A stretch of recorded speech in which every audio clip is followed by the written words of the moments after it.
On This Week in Enterprise Tech, the Google universe fits in a truck. We talk all about VDI and who owns your out-of-date operating system? Wyatt on the set. Netcasts you love. From people you trust. This is Twit. Bandwidth for This Week in Enterprise Tech is provided by CacheFly at CacheFly.com. This is Wyatt. This Week in Enterprise Tech, episode 93, recorded June 2nd, 2014. VDI, the licensing carrot. This episode of This Week in Enterprise Tech is brought to you by LegalZoom. Visit LegalZoom.com to save on your legal needs and gain access to a network of legal plan attorneys for guidance. LegalZoom is not a law firm but provides self-help services at your specific direction. Visit LegalZoom.com and use offer code ENTERPRISE to receive $10 off at checkout. And by TechServe, the world's largest independent Apple retailer and professional services provider. Go to techserve.com/Twyat-7sins to get access to the free ebook on the 7 deadly sins of iPad deployment. And by Prosper. Prosper is a peer-to-peer lending marketplace which connects people who are looking to borrow money with those who have money to lend. Visit prosper.com/twit and receive a $50 Amazon.com gift card when you get a loan.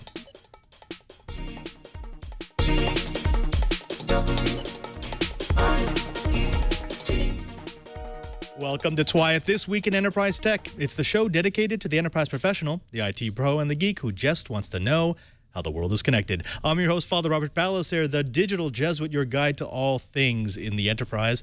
And as always, I'm joined by my all-star cast of geeks and characters, starting with Mr. Brian Chee, the director of the Advanced Network Computing Laboratory in Honolulu, Hawaii. Brian, so good to see you. And having a shout out to the guys at Geek Meet that was yesterday at Ala Moana Park. We actually got to see 8 drones up in the air all at once. It was lots of fun. Was there any crashing? There was just a little bit of crashing, but they actually had spare props. So no harm, no foul. Very important. Also joining us, but probably not playing with drones, is Mr. Curtis Franklin from Enterprise Efficiency. Oh, I'm sorry. No. He's changed to InformationWeek.com. Curtis, so good to see you in what looks like a jail cell? Very close, Padre. It's actually a Hilton here in Orlando, Florida. I'm down here for the Sapphire Conference, SAP's annual shindig for all its customers. We're here for the rest of the week, learning all about really big software running on really big hardware. Lots of interesting stuff, and I hope people will follow me at Information Week and on Twitter to get all the latest. Indeed, follow to get the latest from the man on the road. Now, gentlemen, let's get right into the blips. We've got a little news item about Newegg given the go-ahead to smack the patent trolls for fees. That's right. A few weeks ago, the Supreme Court smacked down the Federal Circuit for its made-up rules that made it almost impossible for victims of patent trolls to get legal fees from their vanquished foes. The Supreme Court noted that the Federal Circuit's rules were arbitrary and unreasonable. At the moment, courts almost never award legal fees. This decision could be a way back into the realm of patent sanity. Speaking of sanity, there may or may not be any in Google's plan to build a satellite fleet in an effort to bring the internet to everyone on Earth. According to a Wall Street Journal report, the tech giant is planning to invest more than $1 billion on a fleet of satellites. The goal, to bring internet access to every corner of the globe, no matter how remote. 2/3 of the Earth's people don't have access to the internet, a fact that holds down both human progress and corporate profit. So Google is planning to go almost certainly with a plan that will use a lot of cheap satellites. Some engineers estimate that 128 small sats could be launched for around $600 million. Even if their motives are mercenary, it's nice to see an organization stepping up to provide internet access to the other 66%. And speaking of big, I've got one about Twitter to release all the tweets back to 2006 to scientists for research purposes. 500 million tweets are broadcast worldwide every day on Twitter with so many details about personal lives. The social media site is a data trove for scientists looking to find patterns in human behaviors, tease out risk factors for health conditions, and track the spread of infectious diseases. In the meantime, the U.S. Geological Survey has been using Twitter to track the location of earthquakes as people tweet about tremors. Now, as a throwback for some recent news, this morning, we just finished the keynote for Apple's WWDC conference, and, well, iOS 8, OS 10, Yosemite, shiny, and the crowd goes crazy. Now, when we come back, we're going to be jumping into, well, talking about the Enterprise Bytes of the week. But before that, I thought this might be a good time to talk about the first sponsor of the Twiet Riot. You know them, you love them. It's LegalZoom. Now, America was built by innovators and dreamers, people like Nikola Tesla, Thomas Edison, and Henry Ford, who laid out the foundation for our country, for a process of innovation. Now, these days, it's the inventors and the entrepreneurs around us that keep our country running by fueling the job market and the economy. It's the geek like you who will dream up something undreamable, tinker something into existence, and disrupt what we think is possible. So this month, LegalZoom celebrates innovation by helping you launch your dream. Apply for a patent to secure your invention, register your trademark to protect your products and services, incorporate or form an LLC, and launch your business into the future. They've helped over 1 million businesses get started right, and they received an A+ from the Better Business Bureau. They celebrate innovation, and LegalZoom offers you special price on trademarks, copyright, or provisional patent applications by using the offer code ENTERPRISE at checkout. LegalZoom provides legal help through the independent attorneys and self-help services that they offer, but they're not a law firm. So here's what we want you to do, all you geeks, all you gals, all you innovators. Visit LegalZoom.com and use the offer code ENTERPRISE to save on your legal needs and also get access to a network of legal plan attorneys for guidance. Don't put off the things that you need to do. Go to LegalZoom.com right now and use the offer code ENTERPRISE. That's LegalZoom.com, offer code ENTERPRISE to receive $10 off at checkout. And we thank LegalZoom for their support of This Week in Enterprise Tech. Let's get straight to the Enterprise Bytes. This first one is kind of a doozy. Hey, Cheebert. Yeah? Did you know that the entire Google universe fits into a truck? Miniaturization? Okay, so that's a kind of a misleading. That sentence is obviously link bait, but it's not far from the truth. Joe Beda, a senior staff software engineer at Google, was at the GlueCon conference last week when he let slip that Google now runs everything. That's everything out of their containerized data centers, and that they start up over 2 billion, that's with a B, containers per week. Now, that's not a typo. I actually checked. Obviously, they shut down a lot of containers multiple times each week as the load shifts around the world. But the point is that they're doing massively parallel computing on a global scale, unlike any other company on the planet. And they're doing it all in 40-foot corrugated steel boxes. Now, the slides from Beta's presentation are fascinating. Among the benefits of having such a scalable resource pool in these just wonderful shipping containers is that they have resource isolation and predictability. They have reduced latency across all geographic areas because they can put the containers in your geographic area rather than having to string you across multiple routers and multiple routes. They also have negligible resource overcommitment. Since they're not building these big data centers and sinking billions of dollars into those facilities, but rather building these shipping containers that they could temporarily park at buildings as they're needed, they can shift their resources in a way, again, that no other company can. They also reveal how it works. There's a managed base OS that oversees all operations and runs the node container manager. Below that is the node container manager, which oversees the nodes. Each container is scheduled by the node manager. Each container is then controlled by its own manager, and each container has a set of clusters that is run by the container node manager. Now, this is all a really long way to say that Google has taken this idea of ubiquitous computing with just dumb old boxes that they drop anywhere to the maximum level. Cheebert, let me start with you. We've known for a while that Google was big into containerized data centers. In fact, I think we've covered it like a dozen times here on Twiet. But this is the first time I've heard something like 2 billion startups a week. It's a heck of a thing. You know, there's been a lot of good things done with containerized computing. American Power Conversion out of Rhode Island has been doing this for years and years, and actually the federal government has also. But this is the first time I've ever seen really, really large-scale containerized computing, and, you know, it just makes a whole heck of a lot of sense. Yeah, yeah. Curtis, the funny thing was, when seriously, the first time I read this, and I saw the 2 billion containers a week, I thought, okay, that's stupid. There doesn't exist 2 billion containers in the world. But what he's really talking about is the shifting of resources around the world, right? You can shut down a container and repurpose it because of the way that Google's software-defined network works immediately for another task. This is almost the holy grail of SDN, is it not? Oh, it really is. It's the holy grail not only of SDN, but in one sense of cloud computing itself. I mean, think about it.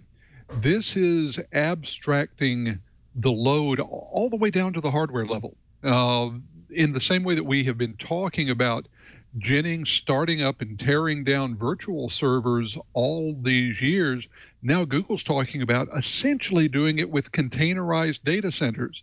The scale of what they're doing is truly amazing. And to me, that may be one of the biggest hidden news pieces in this.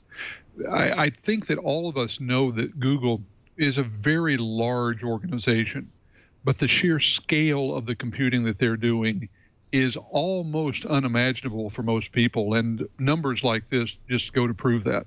All right. Chee, I want to bring up some speculation with you, although you know I hate speculation. I always like to have facts behind me. No, seriously, here's some serious speculation. I was looking last night at Google Fiber rollout plan for San Jose, and San Jose is responding with everything that Google wanted, specifically with the locations that Google could drop utility boxes and where they could get right-of-way to run their fiber.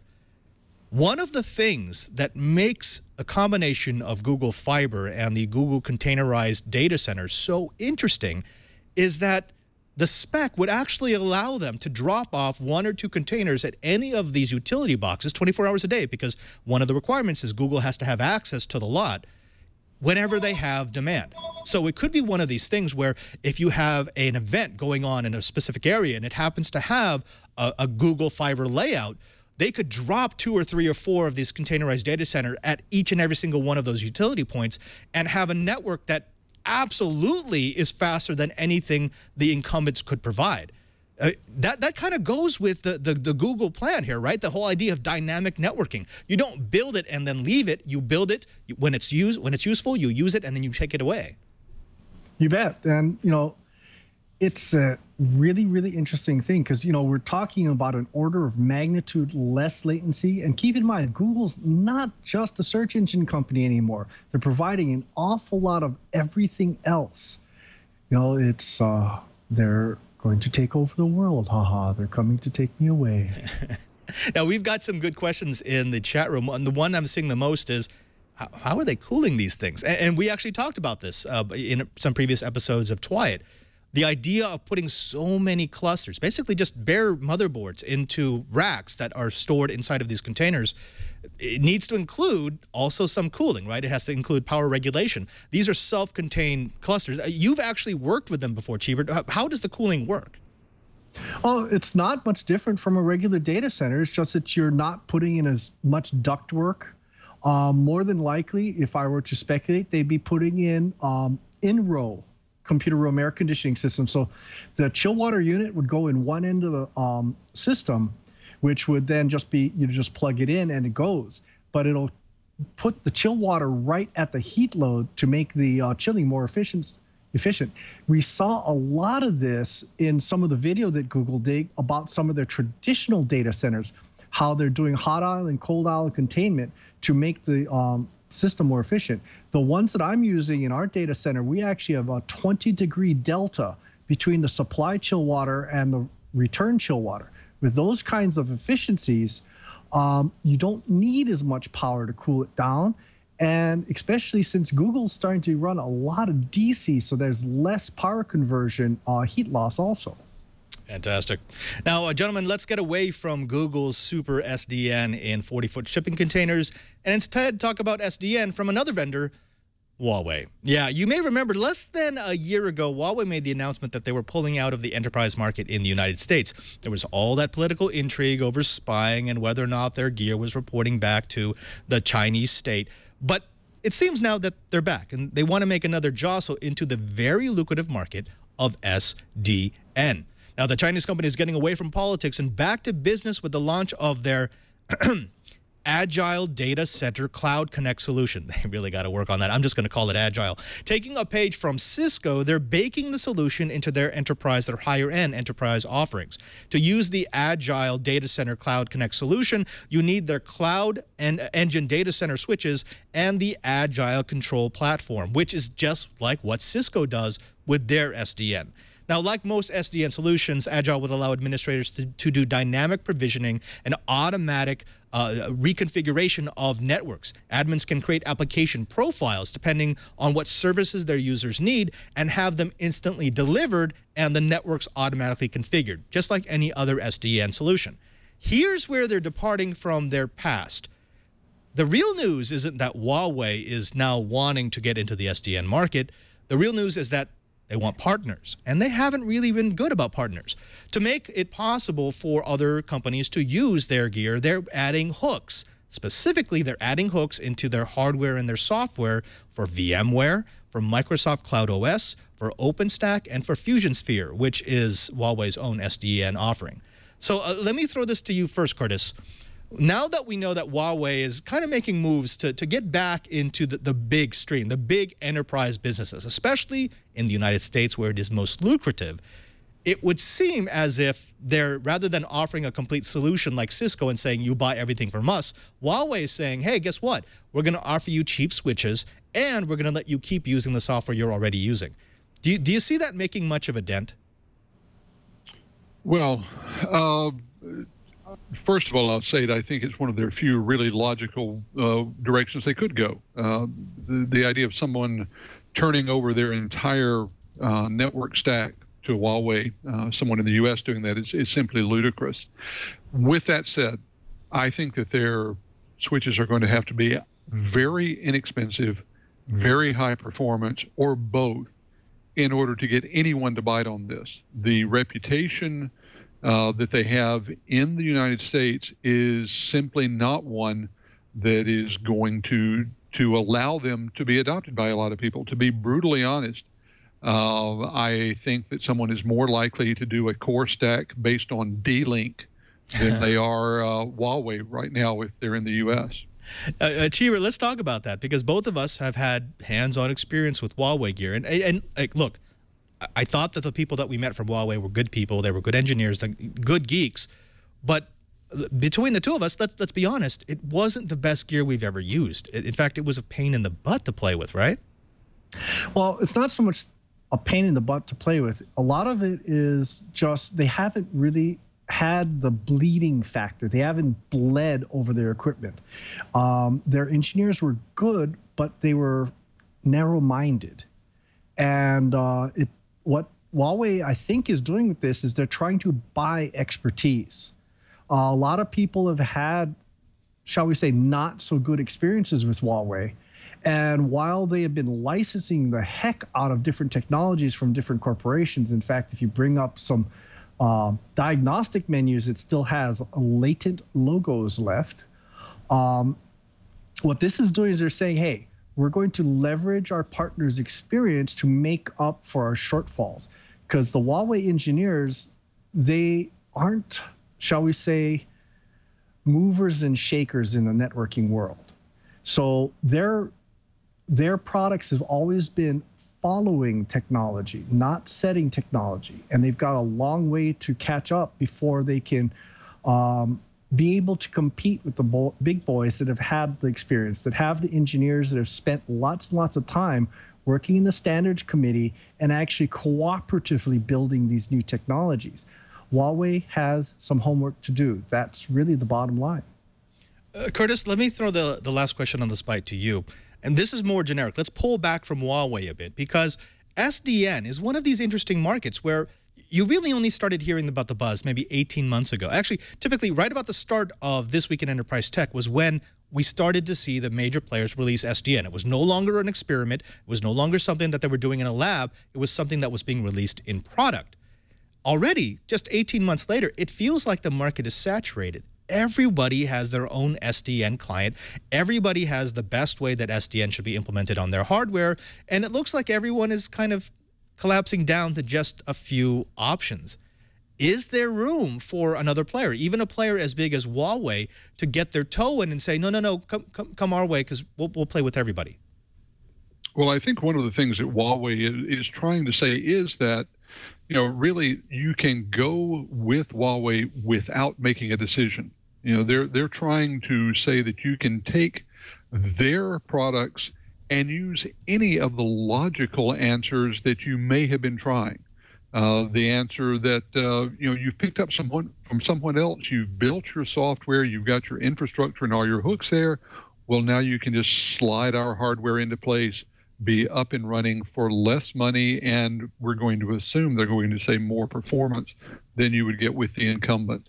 The questions are many. Among them are whether their integration is good enough. As we all know, SDN is all about people who meet standards but have enough exceptions to make the whole process of interoperability a crapshoot. And as I said before, whether the price and the performance will be enough to even interest someone in trying to see if it would work. I think all those are highly problematic. Huawei may have success in certain parts of the world. I just don't think that the U.S. is going to be one of them. Right. Achiever, I said that I would give Curtis the last question, but I lied. I want to give it to you. We've got a good question or a good statement from Washington Wisp in the chat room, who says, look, SDN is too fragmented, especially outside of the data center. Well, if SDN is so fragmented, and we both know there's so many different options, do you see some sort of collapse onto a standard, or do we just keep going and someone eventually will create a standard that everyone else likes? Well, there are some, shall we say, incumbents that are pushing hard. I think OpenStack is a giant waiting to wake up, and that it basically just needs some really big players to start pushing on it. And a lot of the SDN solutions have taken some very good ideas from the OpenStack world. Now, you also got to keep in mind that Microsoft has an SDN solution that's actually built into Server 2012 R2 and up. So everybody wants to do SDN. Whether or not we're going to see a standard is really going to be to determine which sleeping giant wakes up first. Okay, so any bets? Curtis, Gilbert, who's your bet for SDN? Obviously, I'm going to bet on anyone who gets to partner with Cisco. Yeah, well, I'm pretty fond of the Microsoft solution, but then again, I'm kind of a Microsoft fanboy anyway. Yeah, I think that Microsoft has a shot, and your guess about Cisco partnership is a very good one, because I think the real winner is going to be someone who can come out with an innovation that is close enough to the standards to allow interoperability and still provide the magic secret sauce that makes people go, yeah, there's the feature set I've just got to have. Got it. Well, gentlemen, for the last Enterprise Bite, we have to do one. I'm sorry, I really didn't want to, but we have to do one about WWDC, because there was a tidbit released from WWDC that does touch the enterprise, specifically talking about Apple making a foray into Dropbox territory. Now, Dropbox is one of these interesting solutions. It started for consumers, but I've seen so many enterprises that have been using the Dropbox APIs for internal storage of documents, basically making their own private cloud. Now, last October, Apple disbanded iTunes local syncing, which was an issue for Apple users who wanted to sync contacts and calendars without using iCloud. Today, we know why. They rolled out a revamped iCloud complete with iCloud Drive. It's a Dropbox-ish file system that can sync files across OS X, iOS, and Windows. Though it gives users of Apple devices a native drag-drop sync capability, it's not really a drive like Dropbox or OneDrive. You still need an app that can access the cloud storage, and there's no word on if Apple will make the APIs available for users of Windows Mobile or Android or even Linux. Now, pricing is free for 5 gigs. It's 20 gigs for 99 cents a month. It's 200 gigs for $4 a month, $3.99, and they have an expected pricing tier up to 1 terabyte for the larger customers. Now, I'm going to throw this over to you first, Curtis. Apple obviously wants to get into cloud services. It's very lucrative, and they haven't done a really great job of being in there, which is kind of strange because they've got a really good ecosystem for it. There are a few things that are working against them. First, it's not completely platform agnostic if they don't immediately have APIs for Android, for Windows Phone, for Linux. It's also not really a drag, drop, sync experience if you need to use an app. Now, Apple's iCloud had some serious reliability and implementation problems, and it doesn't sound like they've addressed some of the core issues that they had with how they spread their network across the cloud. And finally, it seems as if it's not really aimed for enterprise users, so I don't know if this just ends up being another BYOD nightmare for enterprise admins. What's your take? Well, first of all, to address your points from the bottom up, I don't think that Apple cares about the enterprise, at least not in any formal way. If the enterprise happens, it's going to happen the same way that the iPad did. I mean, that was a product that was not at all pitched toward the enterprise, but look what has become the default tablet in the enterprise. The iPad, because users took it there. If users insist on having the iCloud solution as part of what they're doing, especially if those users have C as the first letter in their title, then the IT departments will have to figure out how to make it work.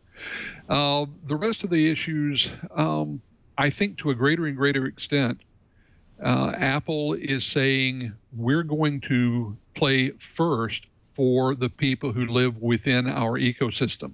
As you said, within the Apple ecosystem, if you do have an iPhone, an iPad, and a Macintosh, it's pretty much drag and drop. It shows up as a window on your drive on your desktop. The apps will come. We've seen that on a lot of other Apple products. And frankly, I think where we're going to see them using this is in integration like the new mail drop that they brought in, where it's a you send it like feature that's now available with Mac Mail. You can have an attachment up to 5 gigs that you can put in the body of an email. When it gets to the recipient, it will have the mail message and a link where they can download it. All of that happens automatically. So I think that things like that, integration within the Apple products, integration within the Apple universe is what they care about. Other people can come or not. Apple just cares less and less. All right. Cheever, we're getting, of course, we're getting angry people in the chat room. I won't say angry. We're getting concerned people in the chat room. We're saying, wait a minute, no, this is actually good. There was actually a section in the WWDC keynote about the enterprise, specifically about how Apple is making it easier for IT managers to manage iOS and OS X devices, about how this iDrive actually will work with Windows machines. And what more do you want than that?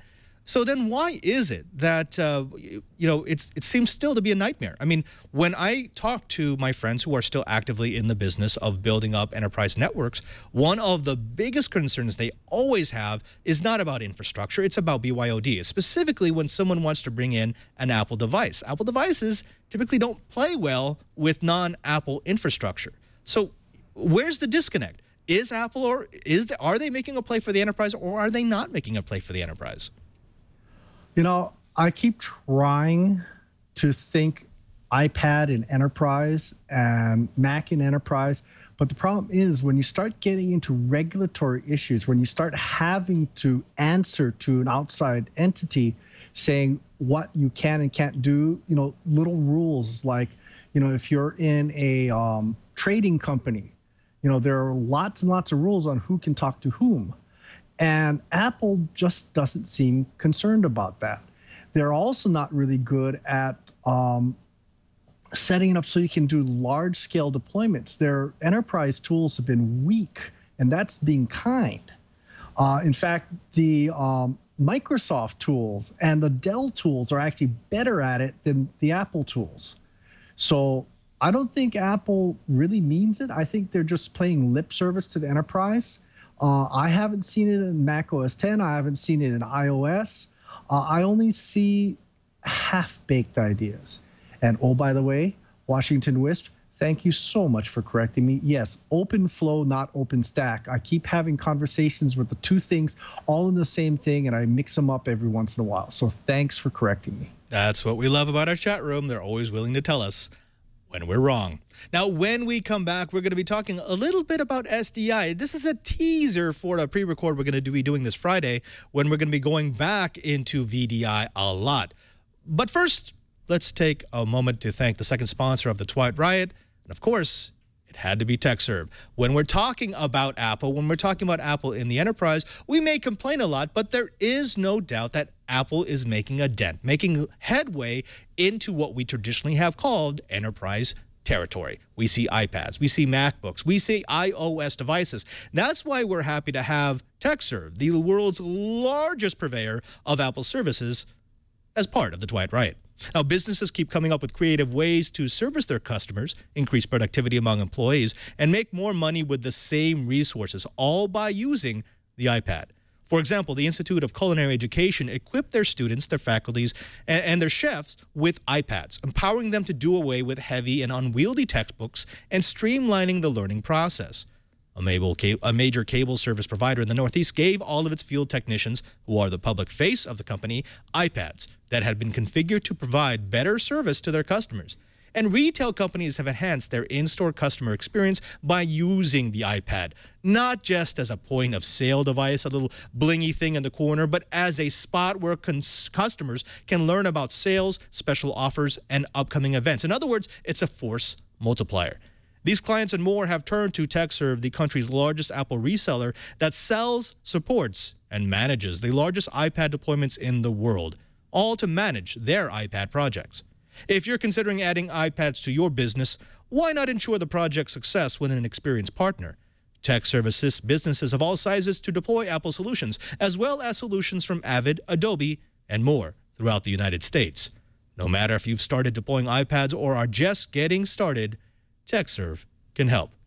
So here's what we'd like you to do. We want you to see if TechServe might be the partner for you.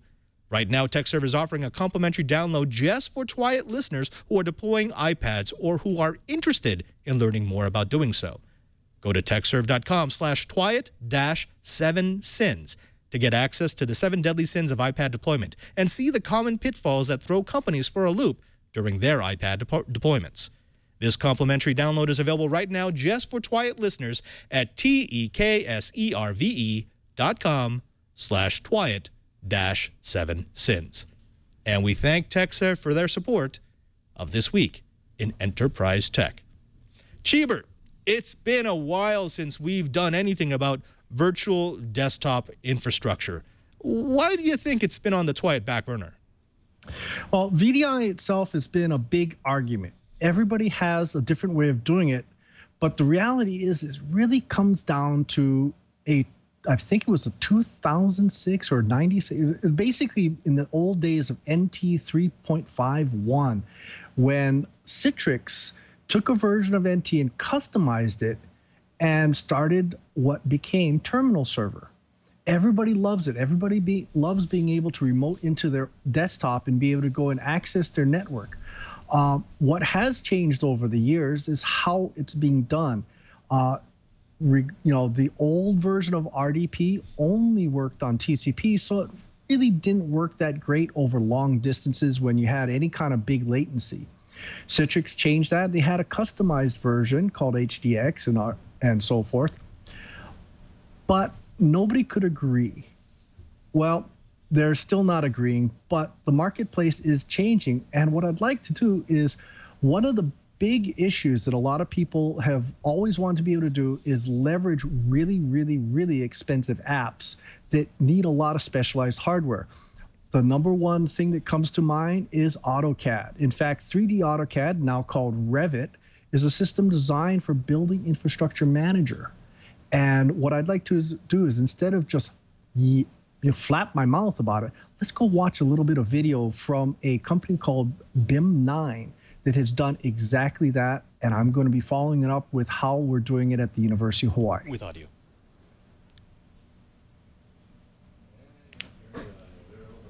And today we're going to take a look at how to use your iPad to connect to a private BIM cloud to make modifications and edit and view your Revit models using the Aircom Access to Go client. So we'll just look at the iPad here. I'll jump right into my Communicate group, and you'll see that one of the options that I have is the Access to Go app. So I'll open that up. Access to Go shows me a listing of the connections that I have set up. So I'm going to click on or tap my BIM9 Brian connection, and this will connect me to the private BIM cloud that's in our Las Vegas office. And right away I've got some controls here. You can see that in the pointer mode that I'm in, I don't have to actually touch the icons. I can kind of use an area of the screen here as kind of a touchpad. And I'm gonna go ahead and launch Revit Architecture. While that's launching, I want to point out that we have a bunch of different tools across the top of the screen here. We have an escape key, a tab key, control key, an alt key, and the Windows key, with the addition of the ability to pull up a keyboard. And we have some other two-dimensional tools when it comes to pointing and scrolling. I have Revit open now, and I'm gonna go ahead and open up the advanced sample project. Okay, keep in mind, this guy is actually slaving a pretty high-end machine. We also, going back to the tools, has some additional tools in this menu, some 3D functionality, remote keyboard, location, help, and an exit tool. Okay, so we've got the model loaded now. So I'll just go over here and I'm gonna hop into the first floor plan, entry floor plan. And if you have a traditional iPad application, if you use your pinch to zoom functionality, it'll actually zoom the whole screen, kind of like what you're seeing here, which isn't always desirable. I'll just zoom back out so the extents fills the screen. So one of the things that the Aircom client gives us, if I turn on the 3D function mode, is when I go to zoom now, instead of zooming the entire window, it's only going to zoom what's inside my graphic window inside of Revit. So that's an incredible tool. So I'm gonna zoom into this area here, and you can see it just takes an easy pinch to do that. I'm gonna go up here to our 3D view and open up the model here in 3D. Again, I'm just gonna use my fingers to zoom in, pinch to zoom in. So Chee, you know, what we're seeing here is sort of the promise of VDI, where I can leverage resources that I already have, that really powerful machine that runs AutoCAD, and then I can use the dumb, thin client to access those resources in a way that I otherwise wouldn't be able to. But I believe that they're doing something different with this implementation of VDI, right? They've got a really, really strong compression. Yeah. So Aircom is a little on the unique side. It's got a heavy compression utility, and they have their own client called Blaze. Now, just before the Citrix people start calling my phone, no, I don't know if it's better than Citrix, and I don't know if it's better than Microsoft Remote FX, but those are teasers for the next show when we start diving into that. Right. So what's different about this is they have their own client, but you can do almost the exact same things with any HTML5 browser. So I could literally go on at a internet cafe, start up a Aircom connection, get in through a portal, which by the way, can authenticate against Active Directory, and also has the ability to have a secure gateway, so that I only have the SSL up to the secure gateway. Then it unpacks it and goes on regular HTML so that I don't have to overload my servers. So that in itself is very cool. The same type of thing from Microsoft actually requires a fairly decent amount of heavy lifting for the RDP gateway and a lot of other licenses. For Citrix, it actually requires a lot of pieces, and it's not cheap at all. So I'm kind of really interested to see how well the Aircom system matches dollar for dollar.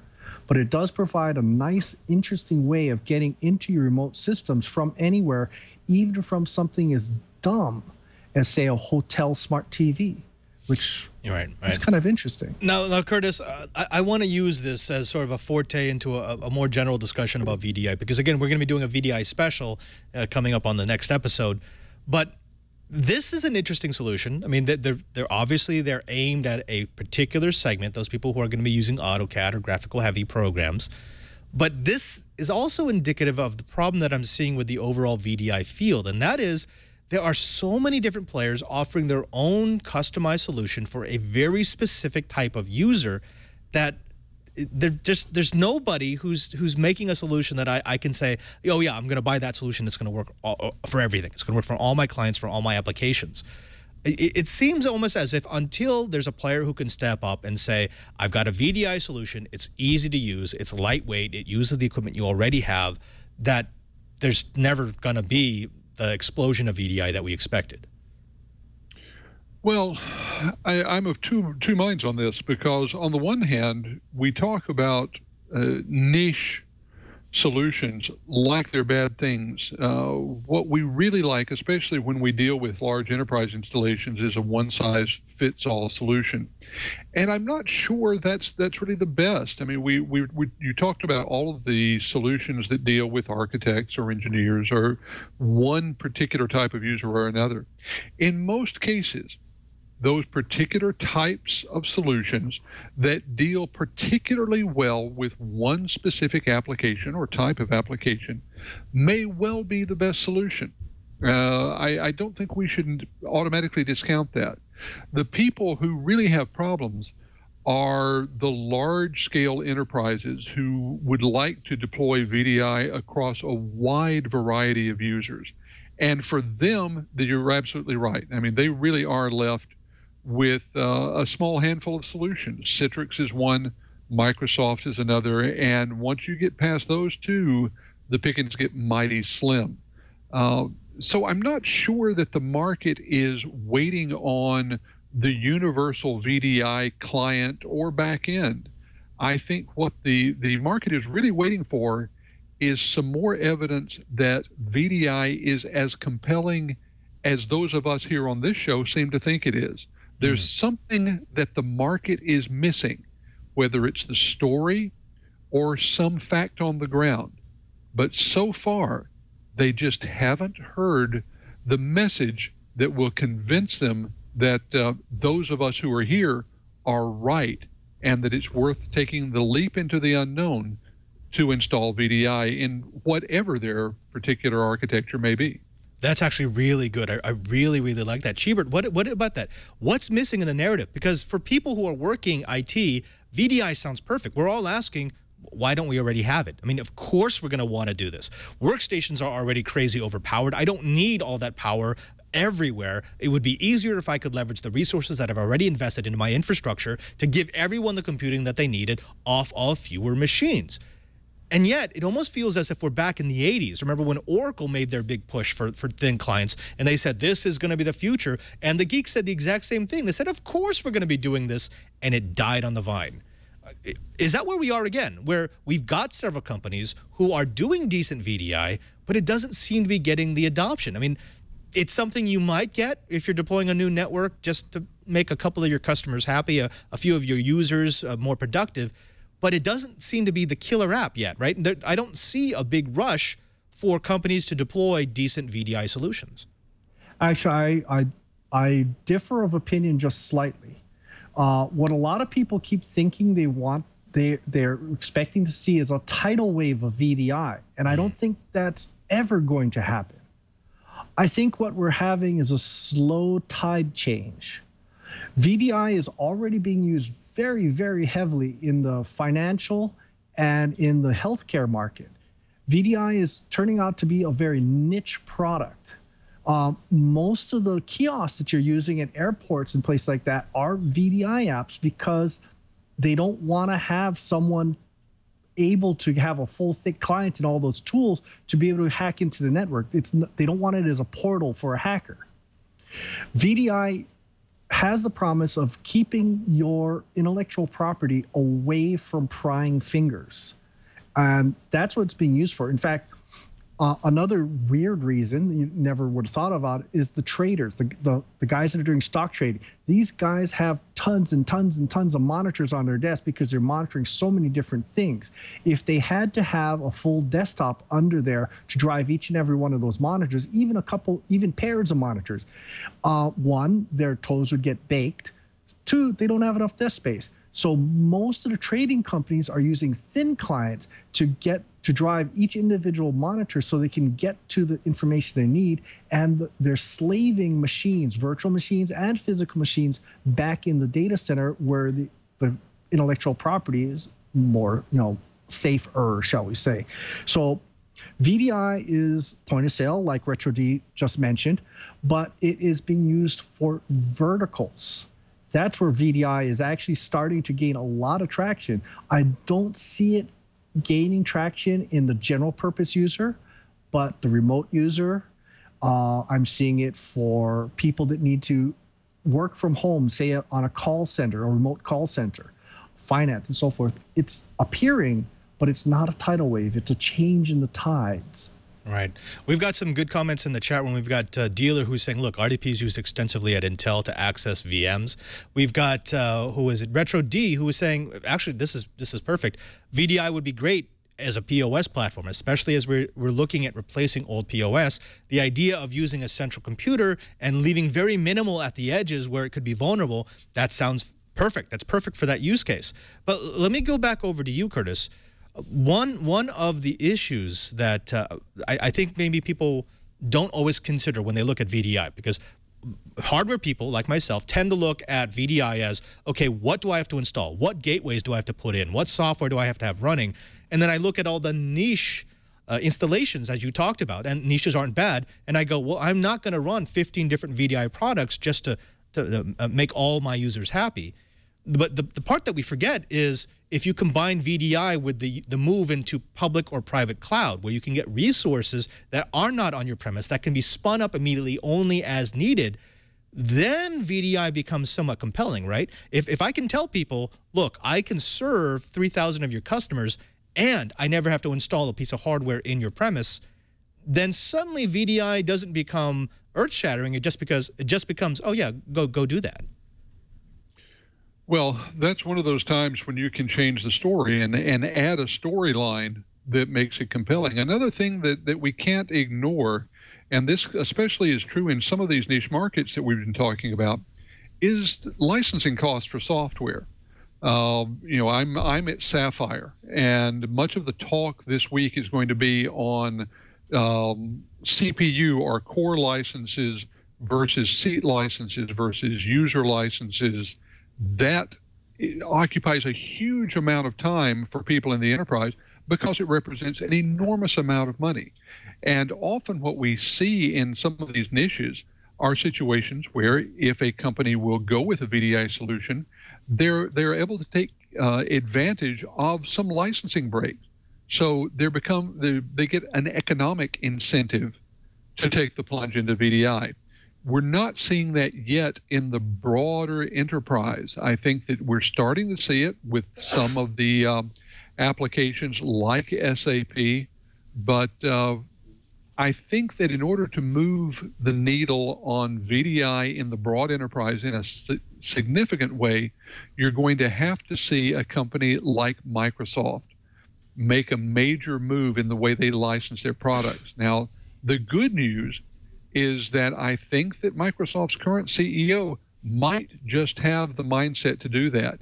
He understands the cloud in a way that neither of the previous two CEOs did. So we could see it.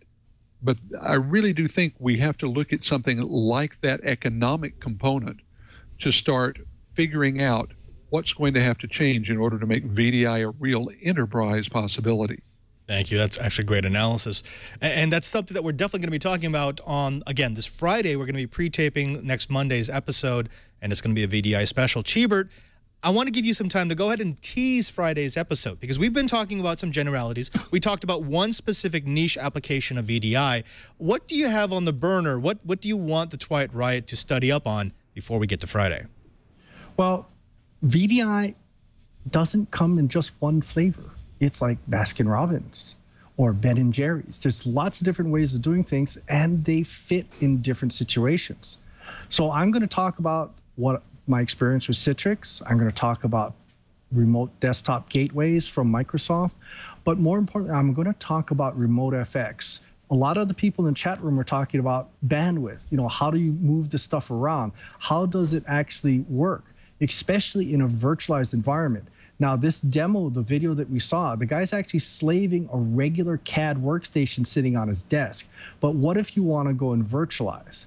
Well, we're going to talk about virtualized workstations using RemoteFX, where you can actually have GPUs available to the virtual workstations. It's a game changer, but it's still a niche. I like that. Game changer, but a niche.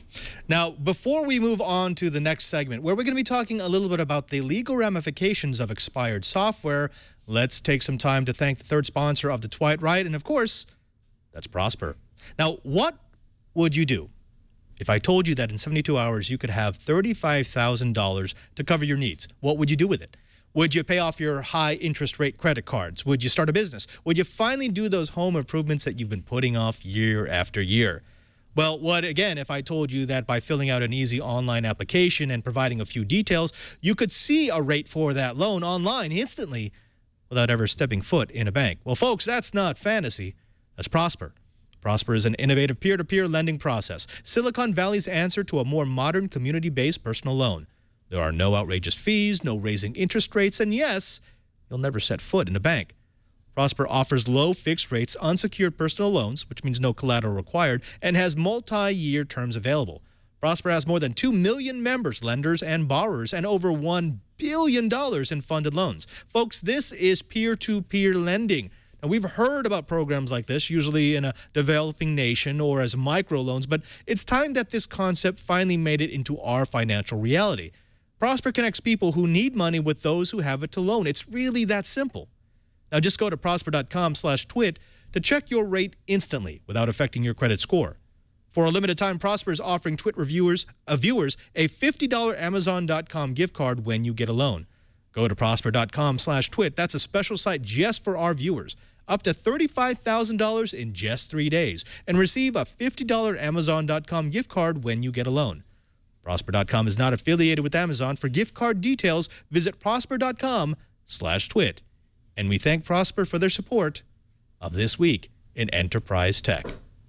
Gentlemen, I want to close it out with a little something that's been cooking on the back burner for a while. And that's this whole issue of, well, what do we do when your software is no longer supported? Now, we're going to be getting to the obvious. We're going to be getting to Windows XP and the Xpocalypse in just a bit. But I wanted to start out with something that I think is a bit more important. It's all about Oracle and Sun. Now, older, no, I'm not going to say older, more mature, more seasoned, more knowledgeable IT folks will remember Sun. It was the company that ran with the slogan, the dot in .com. At one point, their hardware was high-end workstations. If you wanted something that could do massive amounts of calculations or graphics, you bought a Sun.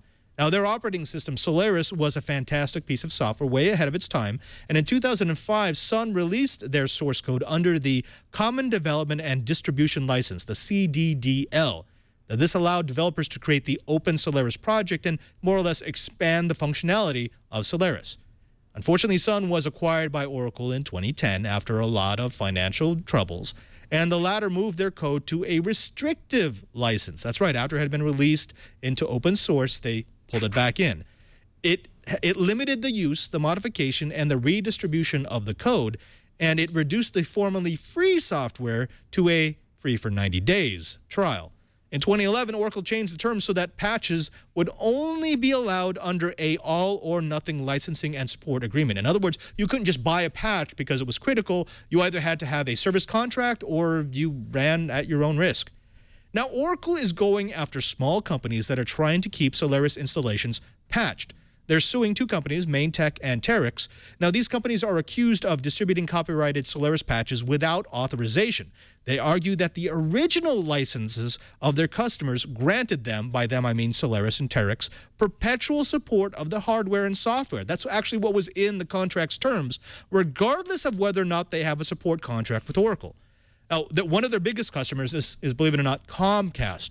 Comcast has several thousand servers and workstations that they've acquired over the years, and they've turned to Maintech and Terex to maintain them. So here's the bubble. Here's the issue.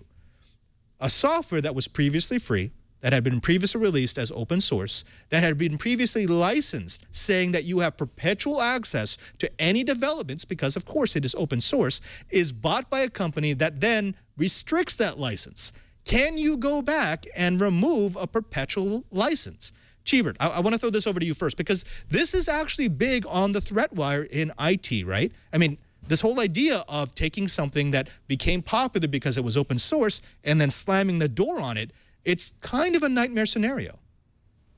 It's certainly a nightmare scenario for the academic world, partially because of these changes, partially because of the lack of support now. Academics that were dyed-in-the-wool Solaris fans are throwing away their Spark-based systems and getting rid of them.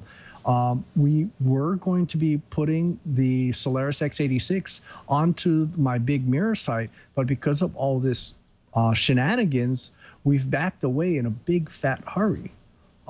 Yeah, it feels like a bait and switch. And I know a lot of the people in the open source world are very upset about this. And I don't know whether or not Oracle is going to be able to survive this bad press. This feels like Oracle cheated the general public. Right, right. Curtis, let me throw this over to you, because again, this is one. If I knew nothing about the past, I knew nothing about open source, the Oracle case going on against former Sun suppliers and Sun support agencies would completely scare me away from open source, right? Because I'd be thinking, wait a minute, I'm going to build a business based on an operating system that may, at some point in the future, be revoked. The license may be revoked. And now, I mean, everyone's saying that Oracle is basically extorting. I mean, if you want to stay on Solaris, you can, but it is going to cost you a crap ton of money. They're going to be second-guessing that, right? I mean, they're going to say, look, if I go with Microsoft, I know what I'm paying for. I know exactly what I'm going to pay for. I know when the support's going to end. I know when I need to move on. Versus this, I hope someone doesn't buy the company and close me out. Do you get the same read? You know, I really do. And your statement about the attack on open source might well be Oracle's long game. Let's face it, when it comes down to Oracle's overall business model, the ongoing maintenance and license revenue from these two customers, or from all the academics out there still using Solaris, it doesn't really matter all that much. You could say, you know, if you do this, all of the academics in the world will stop using Solaris, to which Larry Ellison would, I'm sure, say, that's nice. But the whole notion of getting rid of some open source competition, now that's worth some effort. And there might well be a number of Oracle's competitors or their collaborators in the environmental software space going, why didn't we think of this? Let's face it, if IBM with their AIX product, if HP with HPUX could somehow have struck a blow against Linux 10 years ago, they have to imagine where their bottom lines might be today. So that could well be the larger story here than the particulars of the case. Look at the larger instance. Look at the fear, uncertainty, and doubt, the famous FUD factor that's now introduced into open source licenses. My goodness, the playing field could change, and companies like Oracle stand to win in a huge way from that. That's actually a fantastic comparison, comparing this to what happened with SEO and Unix. You may remember, Microsoft, of course, they dropped a lot of change saying they were licensing what they needed to from SEO. Basically, they gave SEO a legal war chest. If that had succeeded, if they were able to intimidate companies into not using Linux, if no one had stepped up to the bat and said, no, you can't do this. This is wrong, then we wouldn't have Android today. That actually wouldn't exist. That would be owned by SEO. But Chee, I want to throw this over to you. There's no one stepping up for these customers, right? There's no one saying, Solaris is important. We need to make sure that they maintain the original agreement, which is puzzling. Well, why don't you get the same groundswell that you did with the SEO case? Well, I think a lot of it's because Sun has, shall we say, they've basically ignored a lot of their customers. They've played a change-up game. They've done a bait and switch. The Solaris equipment has been horribly expensive, and Sun didn't really take care of their customers. Even when Solaris x86 came out, Sun didn't really offer any kind of support for it. It was almost as if they were purposely trying to orphan their customers. And it's like, come on, we're paying you money. Why aren't you helping us? And while you got great support if you're paying them money for a service contract, if you weren't on the service contract, they barely gave you the time of day. All right, I want to move this over to a more contemporary issue. There's not a lot of consumers out there who are using Solaris. Again, it may be an issue for those who are in IT, those who are doing administration, but probably not for Johnny Home user. This one is. You can cancel the Xpocalypse with some registry hacking. That's right, a few geeks were poking around the registry of Windows XP, and they started to think to themselves, wait a minute, Windows XP Embedded is going to continue to have support from Microsoft until April 9, 2019. We wonder if there's a way to fool the Windows Update servers into thinking that I'm running Windows Embedded rather than Windows XP. Well, as it turns out, yeah, a really crazy simple registry hack, just a couple of lines, allows you to edit the Windows XP registry and have it report to Windows Update that it's actually a point of sale terminal and not full Windows XP. And once identified as a point of sale terminal, it will be able to download both 32 and, with a little hackery, 64-bit updates of Windows XP. Now, let me be clear. Microsoft has already responded to this. They've said, yeah, you could do this, but be careful because Windows Embedded is not Windows XP. And first of all, you're probably not going to be completely protected because Windows Embedded is a really stripped-down version of Windows XP. And secondly, we're not going to be responsible for you updating your computer into oblivion in case you download an incompatible update. Chee, let me throw this over to you. So far, Microsoft has just sort of thrown their hands up and said, I guess you could do this. But technically, they could go full Oracle and say, no, we ended that software. You do not have the right to those patches. We're going to go after you. This is one of those things that's really hard to predict. Do they want to alienate that many people? But then again, Microsoft desperately wants you to upgrade. Hey, I'm not going to make a prediction. This is almost like you should just flip a coin. Yeah. What about you, Curtis? So if I was going to be running my Windows XP plant using this registry, if I've been waiting and saying I don't want to update the 5,000 machines I've got currently running in my network, would this possibly be a way out? I mean, would I be looking at something like this and saying, look, I'm just going to take these lower quality patches that may not completely fix everything that is vulnerable in my machines, and I'll call it a day? I think the place where you're going to see this in action are smallish companies that have what is for them a large XP installation. Let's call it somewhere between 40 and 200 computers, who have not their own IT department, but perhaps a local service organization that's helping them out. That local service organization will call them up and say, you know what, you can either spend $10,000 per system letting me upgrade you to Windows 7 or Windows 8, or For a mere $500 or $600 per system per year, I can get you pretty well updated for the next 3 or 4 years. And those are the cases I think you're going to see going this way. You know, let's face it, the kiosks, they actually qualify.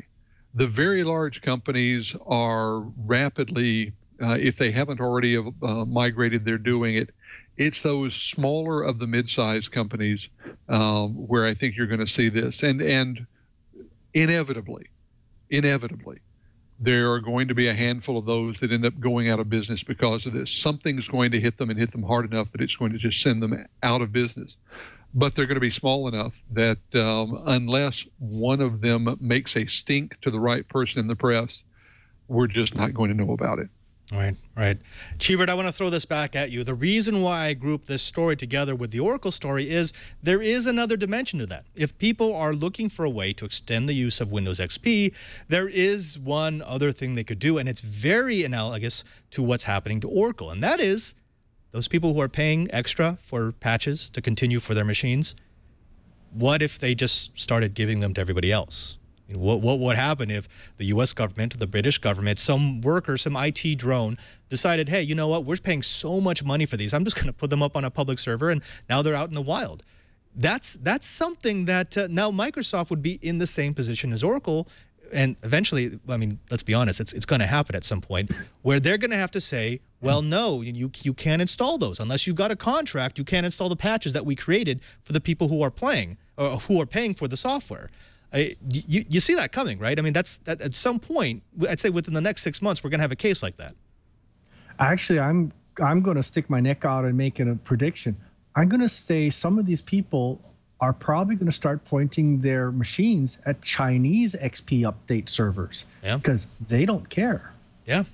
Exactly. I mean, it's going to be one of these things where we're just going to get the updates wherever we can. And Curtis, again, bringing us back to the original topic, what do you do with an end-of-life operating system? Just because Microsoft or Oracle has said, we really don't want to support these anymore, doesn't mean that people have to stop using them or have to stop finding ways to keep them protected, right? Oh, absolutely not. And this is not new either. I mean, let's look back at an old example. CompuServe was famous for keeping the aftermarket and resale market in PDP-8 and PDP-10 computers alive for years and years, because that's what CompuServe ran on, even after, a decade or more after the last of those machines had rolled off the line. It can be very difficult. I mean, the investment in software is not small. And if you've got an application that absolutely suits your particular business model, your set of business processes, it can be an enormous expense, not just in immediate cash outlay, but in retraining, process re-engineering, and other auxiliary costs. So figuring out how to continue to run on hardware and software that is well past its expiration date is a problem that isn't new in the industry, and I don't see anything coming up in current technology that's going to make it go away. For certain IT professionals, this is going to be a fact of their career from here on out. Now, we do have to close down the show. Unfortunately, we've actually absolutely reached the end of our hour. But Java7815 in the chat room has a good point. He said, look, Padre, Microsoft is not Oracle. Oracle bought an open source software. Microsoft developed Windows XP themselves. I will say this, however. If Windows XP really is end of life, if it really is abandoned software, there's a DMCA provision for those who are using abandoned software. And once the software has been abandoned, you no longer get the same protections under copyright. So I'd say if somebody started to backwards engineer patches, they would be well within their rights to distribute them to XP users around the world. The only question is, how would Microsoft respond? I think we know how Microsoft would respond, but it's going to be entertaining anyways. Gentlemen, I want to thank you for joining me on this incredibly late episode of This Week in Enterprise Tech. It's always fun to talk to you. It's always entertaining, and it's always educational. I always get my mind open to some of the realities of the IT world. Chee, do you want to tell the folks where they can find you? I know you've been a busy man. I know that you're still writing a book, and I know that your lab is like 4,000 degrees right now. So before you melt, do you want to tell the Twilight Right what's going on? I'm actually starting to build environmental sensors based on Raspberry Pis, and we're going to use them to measure indoor air quality and indoor light quality so that the air conditioning guys will have an easier time of making it a healthier place to work. Healthier place? Oh, that would be so nice. Just remember, they need to paint your walls the same color that Curtis has. Curtis, can we see your walls again? Because I think that's like taupe, right? That's the color that keeps people from killing other people. I think we're looking at electric off taupe or something like that. You won't be able to join us for the pre-record. Unfortunately, you will be on the road when Twilight occurs. But I'm sure the people want to know what you're doing over at Information Week. Thanks very much. As always, doing a lot of radio. I'm producing a lot of radio for folks. If you want to find me, I will soon have brand new written material up. Information Week, go to the Strategic CIO tab. Under that, IT Strategy. That's where you'll find me and all the folks who used to be Enterprise Efficiency. We're doing IT strategy stuff under Information Week. Lots of great things coming up. And this week, follow me at Sapphire. Best way to read that's the Twitter account right down here, KG4GWA. I'll be tweeting away. Gentlemen, thank you. It's always a pleasure. I also want to thank you. That's right, our loyal listener, our loyal watcher, the person who downloads or watches us live. Without you, we wouldn't have a show, and I thank you so very much for watching every episode of This Week in Enterprise Tech. Well, guess what? We want to make it easier for you to do what you want to do, and that is watch Twilight. If you go to our show page at twit.tv/Twilight, you'll see a little drop-down menu that has all the ways that our content can be automatically downloaded into your device of choice. If you want the audio file, the low-resolution video file, the high-definition video file, just choose what you want, choose where you want it, and choose how you want it delivered, and we'll get it into your iPhone, your Android, your PC, your laptop, your desktop, whatever it may be. Also, you could follow us on iTunes or YouTube. You can find us at youtube.com/Twilight. And make sure to subscribe to us on iTunes and help us achieve our place near the top of the chart.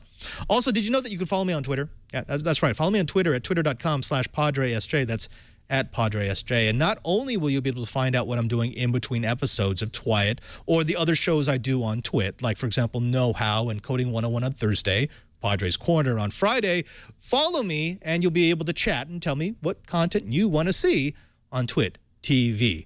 Also, you could join us live every Monday at 2:30 p.m.